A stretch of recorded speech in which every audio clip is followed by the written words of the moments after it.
Influential Ukrainian OSINT analyst Tatarigami and his Frontelligence Insight team have published the results of a large-scale study on unauthorized desertion in the Russian army, and it shows a sharp increase in deserters in the ranks of Putin's army. According to their data, the number of escapes and desertions in the Russian army has increased 2 to 3 times in recent months. This is not about isolated incidents.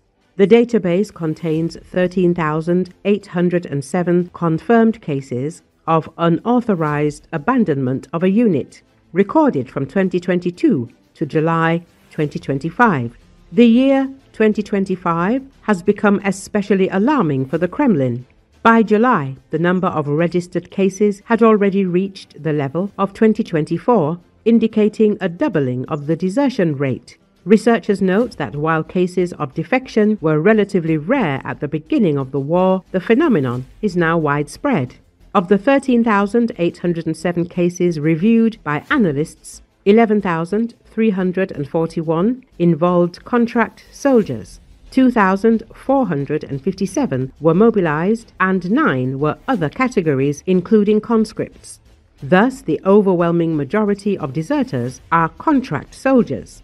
An example is the 30th Separate Motorized Rifle Brigade of the 2nd Combined Arms Army of the Russian Federation. From April 2023 to March 2025, 1,988 cases of desertion and unauthorized departure were officially recorded there. In less than 2 years, the number of fugitives is comparable to half of the brigade. The indicator increased especially sharply in 2024 to 2025. According to analysts, contract soldiers make up 73.6% of deserters in this unit. Mobilized soldiers appear in only 4.38% of cases, but this may be due to their high mortality rate rather than greater discipline. Separately, a sharp increase in desertions directly on the battlefield is noted. Since the summer of 2024, their number has increased more than tenfold.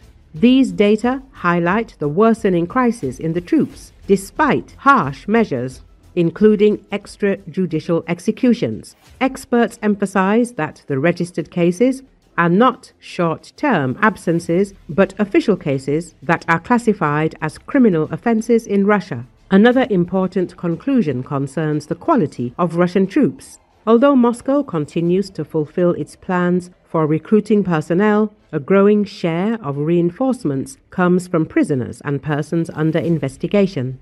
This directly affects the combat readiness of the army and the morale of the units. According to the Frontelligence Insight team, the current figures do not yet mean an immediate collapse of the Russian army. However, the rapid growth of desertion shows that even the most severe measures are not able to stop this process. The problem is becoming systemic and deepening with each passing month.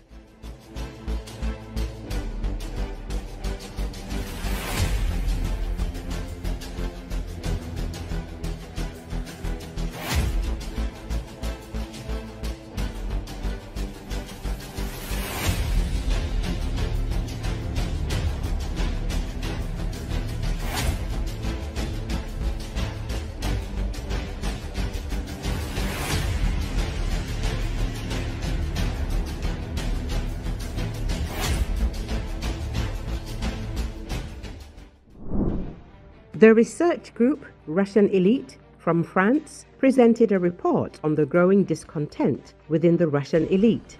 The aiding dictator Putin, who will turn 73 in a month, continues to drag the country into archaic conservatism and a policy of prohibitions. Even the political strategists closest to the Kremlin admit that they can no longer tolerate this style. The focus was on a publication by Maria Sergeyeva, a political strategist and advisor to Oleg Deripaska, who is linked to the team of influential Kremlin official Sergei Kirienko. She called the patriotic community of guardians cockroaches, emphasizing that these new allies of Putin turned out to be much more unpleasant than the liberals. Sergeyeva writes, "The reptilians were suddenly replaced by insectoids. real cockroaches who, under loud phrases about how our boys are fighting in the SBO or about the need to protect traditional values, realize their ambitions and complexes.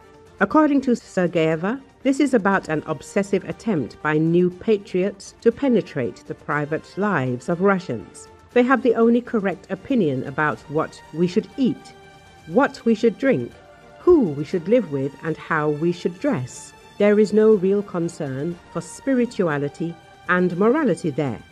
The main conclusion: this circle has exceptional narcissism and the desire to feel power over others. I don't have the strength to look at this shame anymore, Sergeyeva concluded.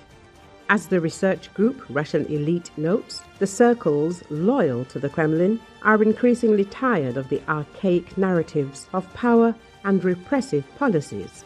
The elites are ashamed of the primitive slogans, but at the same time it is clear it is impossible to change the situation because the source of these narratives remains Putin himself.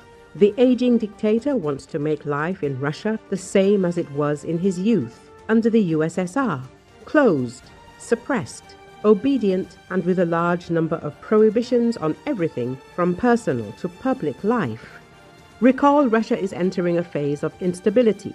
Official statistics from the Russian Interior Ministry confirm the worst fears. Putin's army, which has partially returned home, has brought the war with it. Violence, terrorist attacks, and serious crimes are breaking historical records, turning the country into a zone of constant threat. The military hysteria of Russian propagandists, the instilled atmosphere of hatred and snitching are also poisoning the minds of Russians. Putin's military adventure is beginning to pay off, not at the front, but on the streets of Russian cities.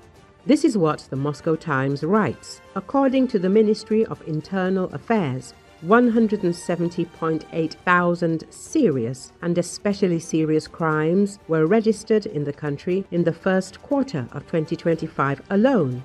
This is the maximum for the entire period since the start of the full-scale war with Ukraine. The growth, compared to last year, was more than 13%. Large cities and depressed regions are seeing sharp spikes in violence, and society is increasingly becoming a victim of its own war heroes.